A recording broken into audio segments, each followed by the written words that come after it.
HSC 25 ব্যাচের লম্বা সময় ধরে ক্লাস নিয়ে তো দেখলাম এইচএসসি 25 ব্যাচের টোটাল অ্যাডমিশন জুড়ে আমার ওই স্টুডেন্টগুলাই সবচেয়ে ভালো করছে যাদের এইচএসসি পরীক্ষার আগে প্রিপারেশন ভালো ছিল।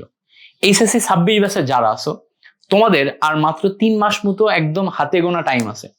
তুমি মার্চ, এপ্রিল এবং মে এই 3 মাস খুব ভালো মতো পড়াশোনা করার সময় পাবা।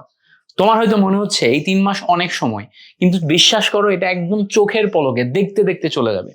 সো তোমাদের মধ্যে অনেকেই আসো যারা অলরেডি এই 3 মাসের টাইম লাইনে টোটাল সিলেবাস ডিস্ট্রিবিউট করে কিভাবে রিভিশন দিবা, কিভাবে গ্যাপ ফিল আপ করবা এটা প্ল্যান করে ফেলছো। আবার তোমাদের মধ্যেই অনেক স্টুডেন্ট আছে যারা এখনো সিনসিয়ারই না, বুঝোই নাই যে মাত্র 3 মাস সময় আছে, এইচএসসি পরীক্ষা একদম দেখতে দেখতে চলে আসবে। এইচএসসি পরীক্ষার পরে একদম আমি অ্যাডমিশনের যেই যুদ্ধ আছে যুদ্ধের মধ্যে হুট করে পড়ে যাব কোনো প্রিপারেশন ছাড়াই।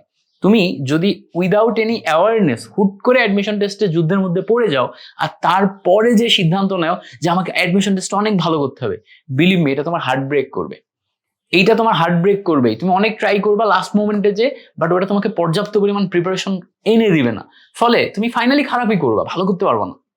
বাট তুমি যদি এখন এইচএসসির এই টাইমটাতে তোমার এইচএসসি পরীক্ষার জন্য একদম 100% অ্যাকুরেট প্রিপারেশন নাও, এইচএসসির জন্য ফোকাস করো, এইচএসসির প্রিপারেশনই অ্যাডমিশনের প্রিপারেশন, এটাই তোমাকে অন্য লেভেলে হেল্প করবে। এইচএসসি প্রিপারেশনটা ঠিকঠাক ভাবে নিলে ভার্সিটি ক ইউনিট 100% প্রিপারেশন হয়ে যায়। তুমি অ্যাটলিস্ট যে কোনো একটা ভার্সিটির ক ইউনিটে সিট নিশ্চিত পাও।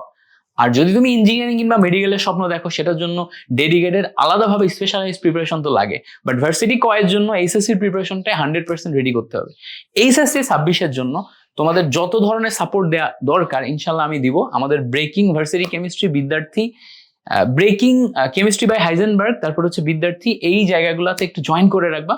তোমাদের সাথে সব ধরনের সাপোর্ট নিয়ে আমি থাকতেছি ইনশাল্লাহ তোমাদের সামনে।